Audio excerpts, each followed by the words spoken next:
Good morning. Today is Thursday, August 22nd, 2024.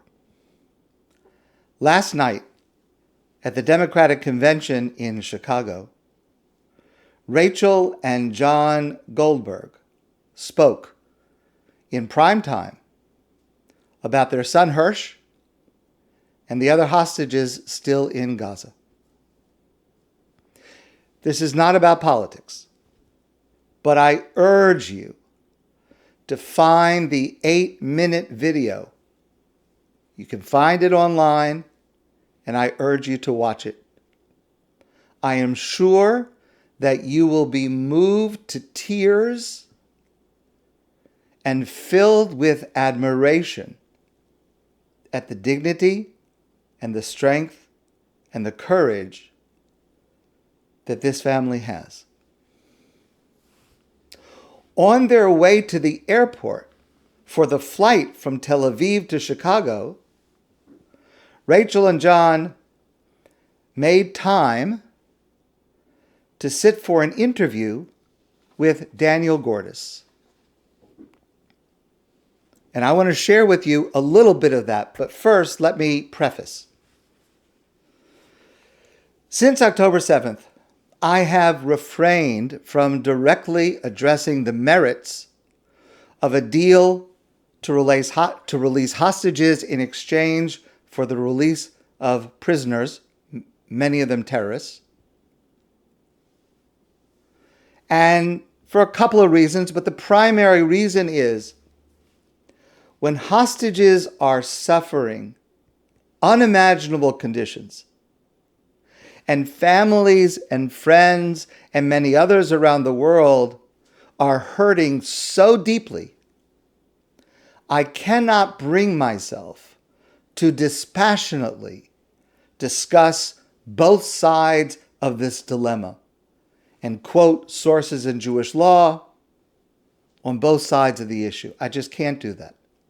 I can't take the risk. I won't take the risk that somehow my words might cause someone more anguish than they already suffer. And my decision stands today. But I want to share with you something that is truly remarkable. It affected me very deeply, and I think it will do the same for you. Now, I've shared with you many times the story of Hersh Goldberg, 23 years old, who on October 7th was severely injured and taken hostage from the Nova Music Festival along with so many others. And his parents, Rachel and Jon, have been among the most vocal and the most visible, speaking on behalf of Hersh and all of the hostages. Last night in Chicago was just the most recent and perhaps the most impactful. But on their way to the airport, to get there, they made time to sit for an interview with Daniel Gordis. And Daniel asked them, as gently and as respectfully as he could, how they would respond to the three major arguments against any deal for the hostages. Now, of course, their son is a hostage. Their position is very public and well known and understandable. But Rachel and Jon are both unusually thoughtful people. Even through 321 days so far of trauma and pain none of us can imagine. So what I will share this morning are brief excerpts, and if you send me your email, I'll send you the entire interview, which is well worth reading. Recently, Jon Polin wrote the following words. 2 years ago, my son Hersh, remember, he's 23 years old. My son Hersh, 2 years ago, told my wife Rachel and me that he respects us very much, but he was not going to be observing Shabbat as we do. Despite this, every time he was home, he continued to come with me to the synagogue, both on Shabbat evening and morning. Last summer, shortly before he was kidnapped on October 7th, Rachel asked Hersh, "Why do you keep going to the synagogue if Shabbat is not speaking to you at this time?" And he answered, "I don't want Dad to sit alone." John writes, it has been 308 days. Okay, now it's been 321 days. And now Hersh, the son who didn't want me to sit alone in synagogue, sits alone, held captive in Gaza. It has been now 321 days that Rachel and I fight day after day, minute after minute, so that Hersh will no longer be alone and he will come back to us. As Rabbi Cook said, I am writing here on the eve of Shabbat Chazon, that's the Shabbat before Tisha B'Av. Rabbi Cook wrote, I am writing now on the eve of the Shabbat before Tisha B'Av, not because I have the strength to write, but because I no longer have the strength to stand. Okay, so I want to emphasize that these questions were asked by Daniel Gordis, reflecting the views of many people, and they are the main arguments against any sort of deal that releases hostages in exchange for releasing prisoners, mostly terrorists. And again, these questions are asked to these people with the utmost respect and sensitivity to hear how they would frame their responses to these arguments. And he starts by saying, and I start by saying, that the people that put forth these ideas, they're basically three arguments. The people that put these arguments forth, they are people who love Israel, who care about Israel. They're people who are Zionists and who care about the hostages. But one question they raise is, if we stop the war now, if we agree to a ceasefire in exchange for getting some of the hostages back and releasing terrorists, then all of those boys and girls who died in Gaza, they died for nothing because they died to destroy Hamas. And Hamas won't be destroyed, and we'll have lost the war, and Hamas will still be there. So, with everything that we genuinely do feel for the families who are going through this horror, what do you say about that? Question number one. So Rachel answers this question. She says, well, we talk with a lot of these families, tragically, who have lost children, boys and girls, in this horrifying war. And what they have actually said to us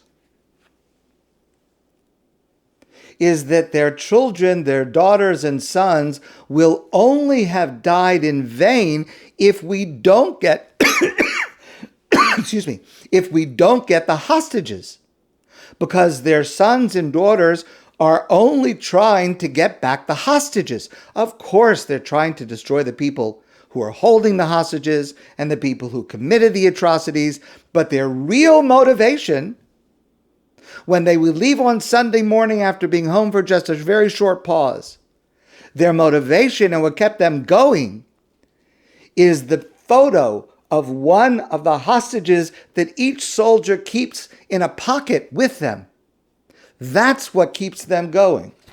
And so Rachel said, so these families, you're talking about the children of these families having died in vain. What these families have said to us is the only way we will recover, and the only way our child will not have died in vain, is to get back these women, these children, these elderly, these regular young men. That is the only way we will recover and move on and find any comfort.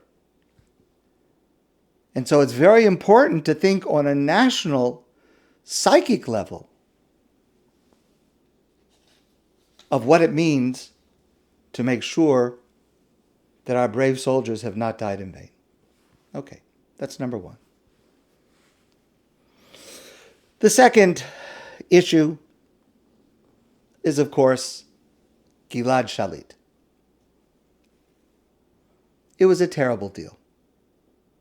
One soldier held under terrible conditions for 5 years.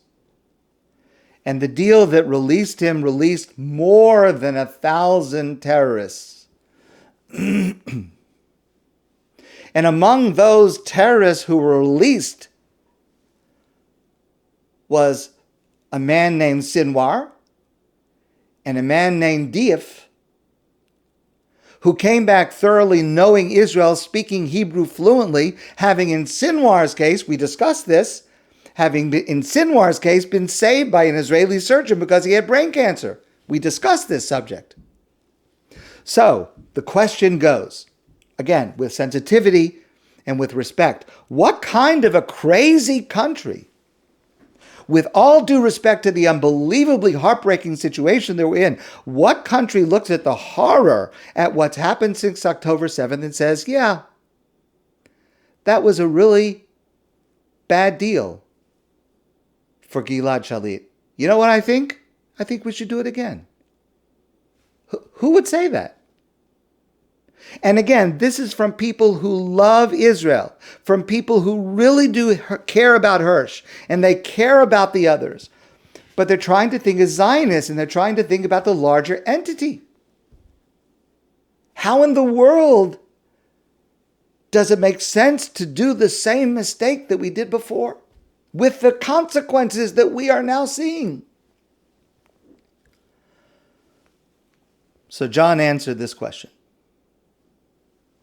And he says,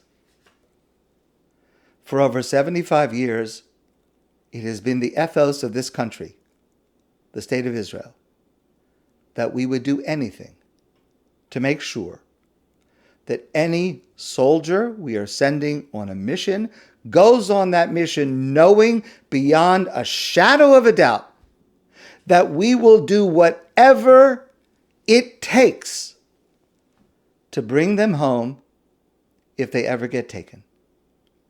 How much more so when we're talking about 115, and when we're talking about babies and young women who, God forbid, might be impregnated. When we're talking about 86-year-olds. Any rational question, then, has got to be asking, how do we not bring these people back? And then there's a second part of the answer. Let's talk about the security aspect. John says, did we make mistakes? Clearly. October 7th was a failure across the security, intelligence, political, military, every level of this country failed. But John says, but I don't think we can now say we don't trust anybody. We don't trust any of our systems. We don't trust the military. We don't trust the intelligence. I don't think we could say that.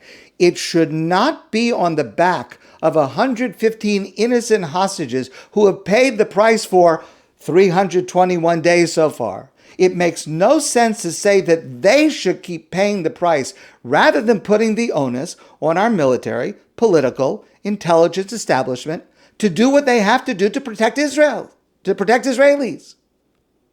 Now, in this case, and this is an irony of this whole discussion, in this case, those systems of Israeli society, not the political yet, but the military, the security, and the intelligence establishment, they are saying, let's do this deal. We will be able to handle whatever the price is. So the question is, for those who oppose this deal, what do they know that our leaders of military, security, and intelligence do not know?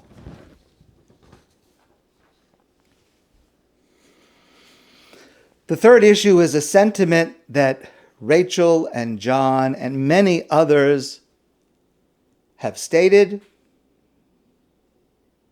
Just to quote the words of one person who expressed this, if the hostages don't come home, this country will not survive. And this country will have no justification for surviving. Daniel Gordis asked Rachel and Jon, isn't that an exaggeration? Is that really true? That what is at stake is the survival of the state of Israel? So I want to share with you Rachel's answer. Rachel says, there's this idea that we pride ourselves on as Jews.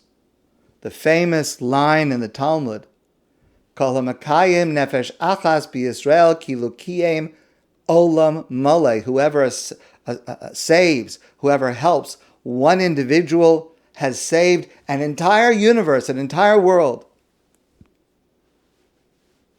And so it is a fundamental aspect of our value system that we see the whole world in one person.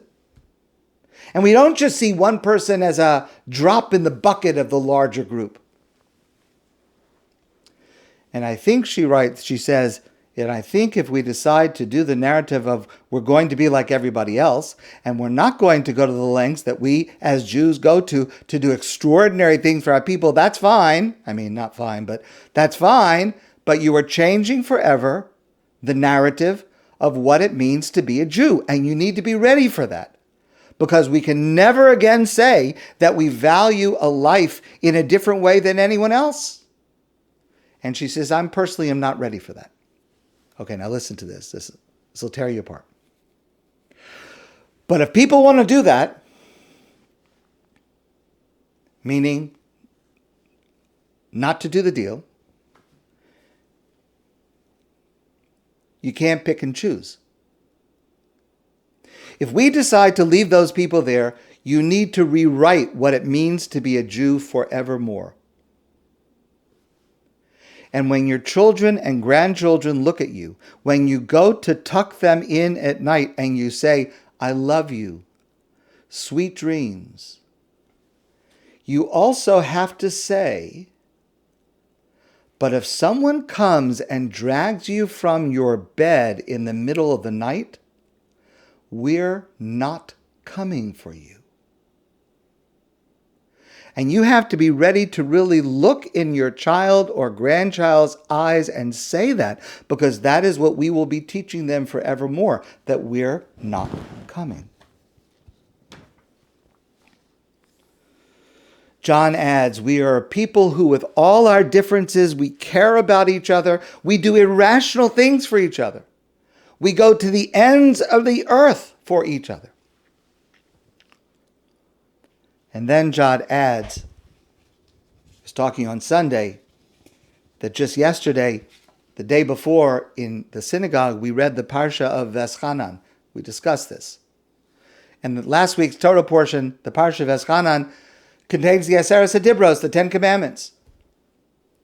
And the Ten Commandments begins, and we've discussed this before many times, Anochi Hashem Elokecha asher hotzisecha mi'aretz Mitzrayim. I am the Lord your God. This is how God introduces himself, not only to the Jewish people, but to all humanity in this public scene. For once and all times, this is God. Anochi Hashem Elokecha. I am the Lord your God, asher hotzisecha mi'aretz Mitzrayim, who took you out of the land of Egypt. And notice, we've discussed this many times, God does not choose to say, I am the Lord your God who created heaven and earth. I am the Lord your God who has power, who creates, who does things. The message that God uses to establish God's credibility, God's power, is, I took a people in need out of bondage. And that is such a defining characteristic of who we are as a people. And that is why we cannot survive as a nation, knowing that we have people in captivity and we have not done every single possible thing to bring them back where they belong. Finally, Rachel says, I pray that we merit to hear miraculous and joyous news soon, and that we can all start healing, because we say there are 115 hostages. That's not really accurate. There are 9 million hostages, the number of citizens in the state of Israel being held right now. We are all being held hostage right now, this entire country. And I would even dare say the entire Jewish people worldwide is being held hostage. And what we decide to do now is going to decide, can we be like the phoenix that rises again? Or are we going to change our path, change our story, change our narratives, change our values, and change everything that we've claimed to be?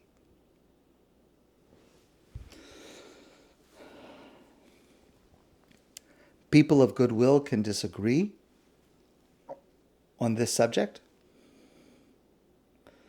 I think it's just remarkable to hear Rachel and Jon directly responding to these serious questions about what they and we are working so hard to bring about, and praying so deeply that it will come soon. To Rachel and Jon, to Hersh, if you can hear us, to all the other hostages and all the other families, we're praying for you, we're standing by you, and we will not be whole until you are returned. My friends, I wish you a good day, and I look forward to seeing you soon in person.